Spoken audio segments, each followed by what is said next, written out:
तुकाराम महाराज यांचा आणि या ठिकाणी कीर्तन रूपे सेवेकरिता 4 चरणाचा अभंग या ठिकाणी आपण निवडलेला आहे. विठ्ठला विठ्ठला विठ्ठला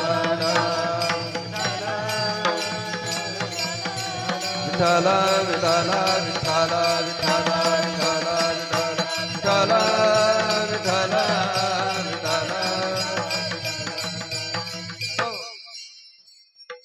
या ठिकाणी अभंग असा निवडला हे चिदानंद एका देवा तुझा विसरण व्हावा गुण गायना वडियेची माझी सर्व जोडी न लगे मुक्ती आणि धन संपदा संत संग दे सदा गुण गायन आवडी तुका म्हणे गर्भवासी सुखी घालावे आम्हासे गुण गायन आवडी हीच माझी सर्व जोडी. हे चिदानंद ग देवा तुझा विसरण व्हावा. मी ज्यादा भापड पसारा सांगणार नाही कारण मी नवीन आहे ना, नवीन इकडचं तिकडचं जमणार नाही. जमलं तर मग ते पांगल, त्याच्यामुळे पांगायचं नाही आपल्याला. तुम्ही मोकळ्या मनाने असले तरी काही अडचण नाही कारण मी त्याची फापड पसारा मी तुम्हाला सांगणार नाही इकडचं तिकडचं, पण जेवढं जमन तेवढं सांगण्याचा प्रयत्न करेन. 3 तास करण्याचं 1 तास करू ना, म्हणजे तुम्ही मोकळे मी मोकळे अंदाज येऊन जाईल. असं कीर्तन या ठिकाणी मी प्रयत्न केला. आता अभंग तर मी तुम्हाला सांगितलं, पण अभंगाचं सरळ सरळ शब्दशः भाव अर्थ सांगणं गरजेचं, म्हणजे कीर्तन सुटलं तरी काही अडचण नाही.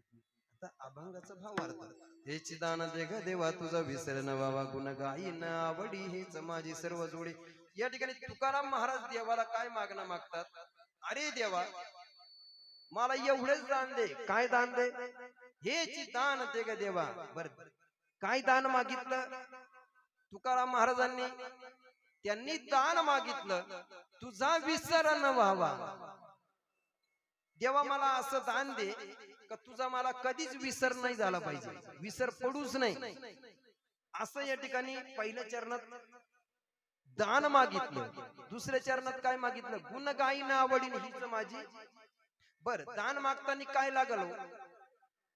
अरे दान मागता मागता कमीत कमी गुण सुद्धा असावे.